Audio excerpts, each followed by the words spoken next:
Let us observe the features of leadership. Features and importance are very similar, and in some of the new reference books, importance of leadership is not at all given. So I think that would be removed, that is removed from the syllabus, but it's not mentioned specifically, so we will be including, but we will be covering only those points of importance which are necessary and which are not included in the features.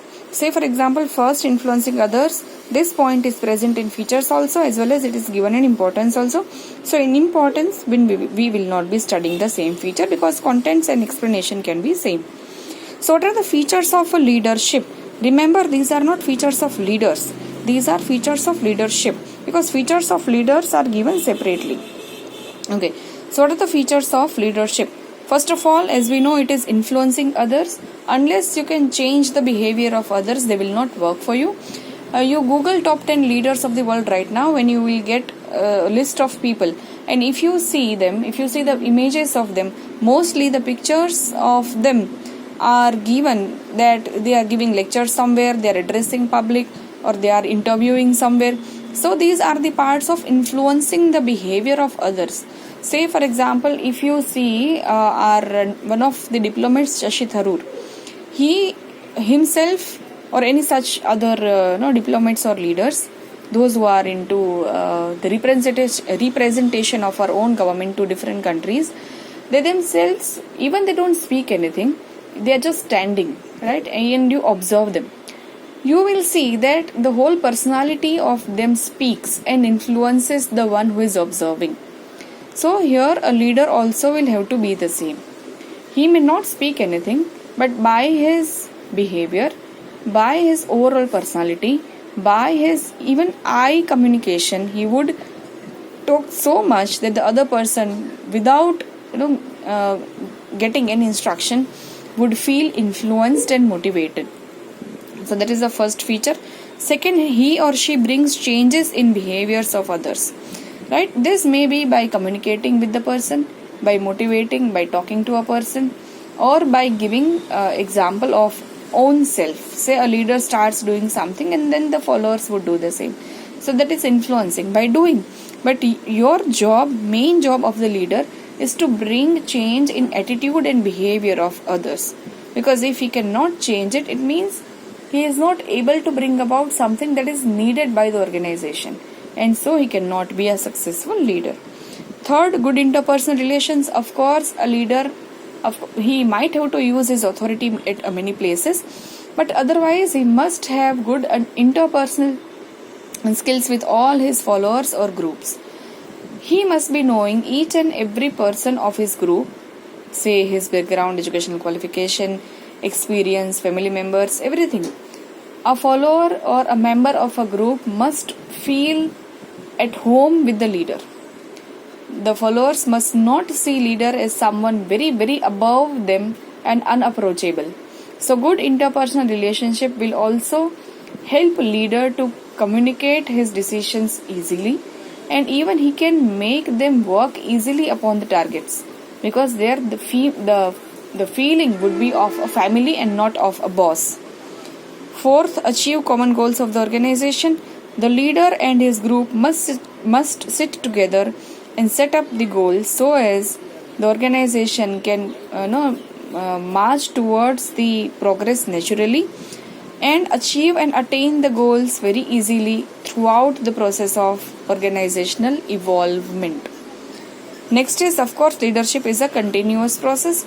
A leader once has set the targets, given the total plan of how the targets will be achieved.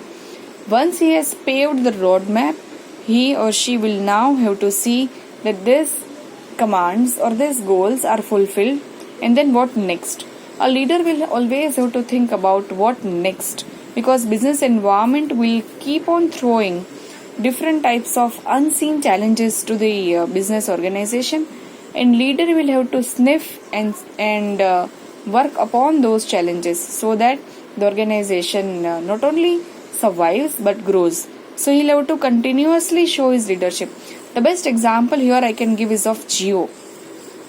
Jio, although started with this competitive environment of telecom industry, not only that, when it it entered, it penetrated the telecom market. Already big firms were existing, but then also it took a large share of pie, share of cake from all those firms, and now it emerged as the leader in the telecom industry. And it also is in process of several companies for raising the funds by selling its stake. So right now, when everyone is trying to save money, Reliance is earning money, not only earning money, but it is also earning from foreign countries' pockets. Even the foreign countries' companies, multinational companies, are not wasting or investing money right now in the turbulent situations. But that Jio as a firm has successfully bagged money from those not so let us say spending companies. Jio has also bagged contracts from them, and also successfully got a huge share of funds by selling their own share capital, hardly 2 to 3%, but it weighs into crores of rupees for our forex. Next is importance of leadership. Influence is covered. Introduction of change is covered. Interpersonal relationship covered. Only fourth and fifth point remains, that a leader should be handling conflicts well so that no party gets hurt, and they always should come upon a consensus which is acceptable to all the parties to conflicts. He should build a successful successor, and see, when a leader knows that he or she is going to be retired one or the other day, or he may leave the natural body by say any other chance, because we cannot be very sure when are we going to die. So leader always works on building his successor. Successor means who will be handling the throne after the leader is not there at that position. So succession planning is a burning problem right now all the corporates are facing. I suggest you also to see this succession planning of various multinational companies, and you'll get surprising results. Say Ratan Tata is one of the such examples. He tried to get retired many a times, but then because of a good succession planning, lack of good succession planning or lack of a good successor, he still has to serve the board. So this is all about importance of leadership. Tomorrow we will see qualities of good leader, and then we will also see the types of leaders. I'll be posting questions if I get some good questions on these three topics. Otherwise, the questions would be posted on completing the whole chapter of leadership.